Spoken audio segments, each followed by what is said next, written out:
এই লোকটাকে পৃথিবীর যে কোনো জায়গা থেকে খুঁজে বার করো আর জিতে নাও 10,000। Okay. তোমাকে হাওয়াইন শার্ট, হাফ প্যান্ট এবং এই জুতো পরা একজন বৃদ্ধ লোককে খুঁজতে হবে। এটা করার জন্য 48 ঘন্টা সময় আছে। যাও। আমি যাব ওকে আমি এখন যাচ্ছি কাবো, কারণ আমার ছবি দেখে মনে হচ্ছে লোকটা সমুদ্রের কাছাকাছি থাকে। আমি এই মিস্টার ইমোজিকাইকে খোঁজার জন্য যা খুশি তাই করতে পারি। যখন আমি প্রথম মেক্সিকো গেলাম, প্রথমেই আমি একটা বোট রেন্ট নিলাম। আমি অনেকগুলো বয়স্ক মানুষ দেখলাম, কিন্তু কেউ তাদের মধ্যে হাওয়াইন শার্ট পরেছিল না। ওরা ওখানে অনেকজন ছিল, কিন্তু তাদের মধ্যে কেউই একটা হাওয়াইন শার্ট পরেছিল না। আমি একটা পারফেক্ট ম্যাচ খুঁজে তো পেলাম, কিন্তু উনি এটা খেলতে চান না।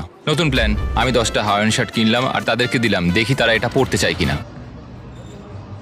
2 ঘন্টা কেটে গেছে, আমার মনে হচ্ছে এটা কখনোই কোনোভাবে সম্ভব নয়। আমি নিজেকে পরাজিত ঘোষণা করিয়ে দিয়েছিলাম, কিন্তু সেই সময় অদ্ভুত একটা ঘটনা ঘটলো। আপনারা বিশ্বাস করবেন না, আমার সামনে কে বসেছিল। আপনাকে দারুণ লাগছে।